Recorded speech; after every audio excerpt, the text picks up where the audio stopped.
Olá pessoal, eu me chamo Aline Félix, sou aluna de Ciências Biológicas de bacharelado da Universidade de Pernambuco. E o assunto do vídeo é enzimas termoestáveis industrialmente importantes. Bom, as enzimas são substâncias orgânicas constituídas por proteínas, RNA ou DNA e que possuem atividade catalítica. Especificamente, as enzimas que vamos falar nesse vídeo possuem a característica de termoestabilidade, que lhe é atribuída a partir do momento que é produzida por micro-organismos extremófilos. E o que seriam esses micro-organismos extremófilos? São organismos capazes de sobreviver a extremas condições do ambiente. Estes podem ser classificados quanto à sua condição extrema em que vive, não sendo necessariamente uma única condição.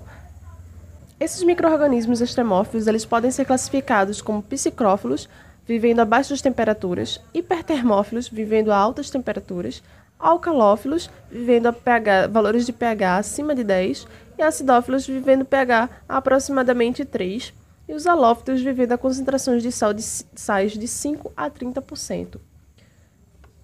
Esses organismos sobrevivem a essas condições por estarem adaptados e assim mantêm o seu metabolismo funcionando devido às adaptações que seus componentes celulares possuem.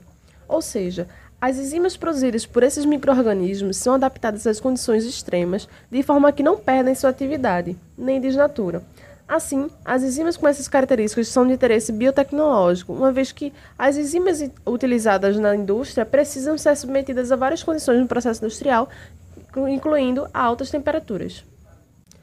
Organismos extremófilos são geralmente pertencentes ao grupo das árqueas. Este grupo foi descoberto em 1970 por Ruiz. As árqueas podem ser aeróbias, anaeróbias ou fotossintetizantes, e elas se diferenciam dos procariotos e eucariotos por algumas diferenças na membrana celular que as tornam mais resistentes ao calor. Como mostra essa tabela, na primeira coluna, os procariotos e eucariotos possuem glicerol constituindo os fosfolipídios, enquanto as árqueas possuem L-D-glicerol. As árqueas possuem isopropeno nas cadeias laterais e ligação éter ao invés das ligações ésteres das cadeias laterais, e as cadeias laterais das árqueas não são ramificadas.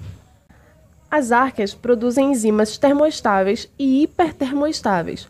Assim, tem sido motivo de estudo os locais onde as árqueas vivem, a fim de descobrir outras variedades de árqueas com produção de enzimas potenciais para aplicação na indústria.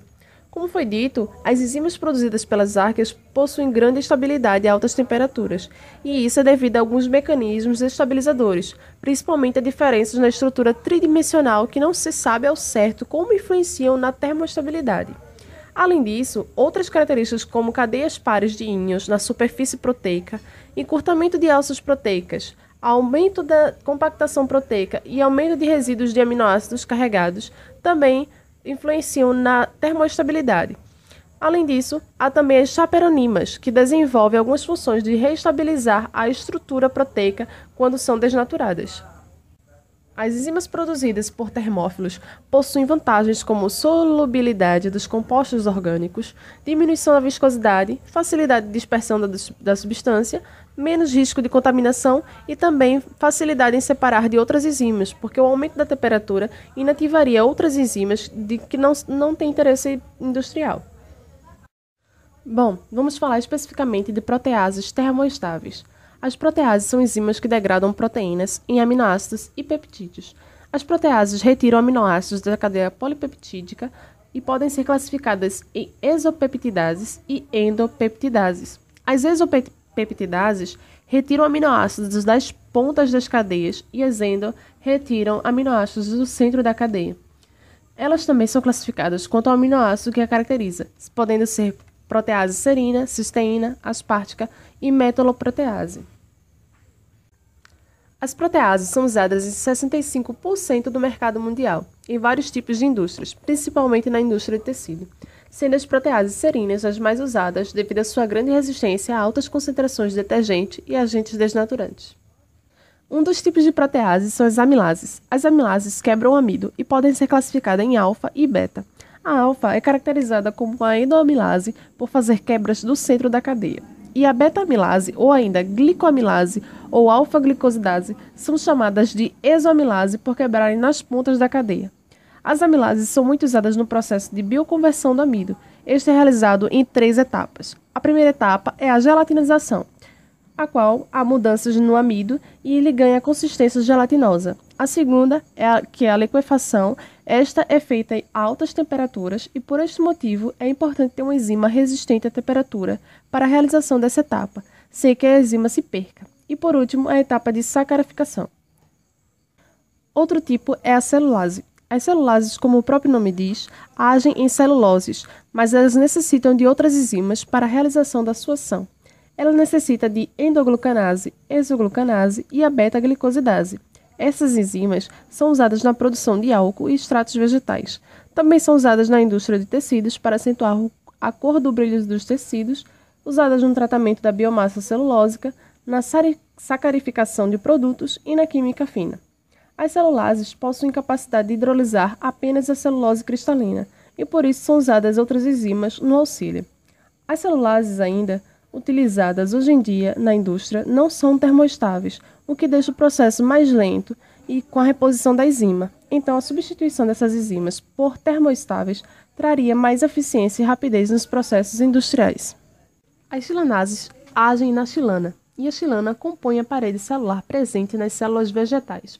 Em processos como o branqueamento da polpa, são hoje realizados com compostos clorídricos, que produzem muito resíduo poluente.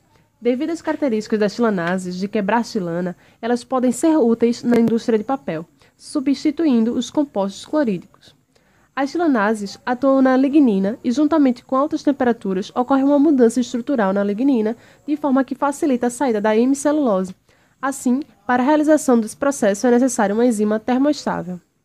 E, por último, a DNA polimerase termoestável, que surgiu com o desenvolvimento da biologia molecular. Na biologia molecular, houve o desenvolvimento de uma importante ferramenta, a técnica de reação em cadeia da polimerase. Na PCR, foi usada inicialmente a taquipolimerase isolada de E. coli, mas devido às altas temperaturas necessitadas na técnica, a enzima de E. coli perdia sua atividade. Posteriormente, foi isolada a DNA polimerase termoestável a partir da árquea termos aquáticos. Esta nova enzima possibilitou a diminuição de custos na técnica de PCR.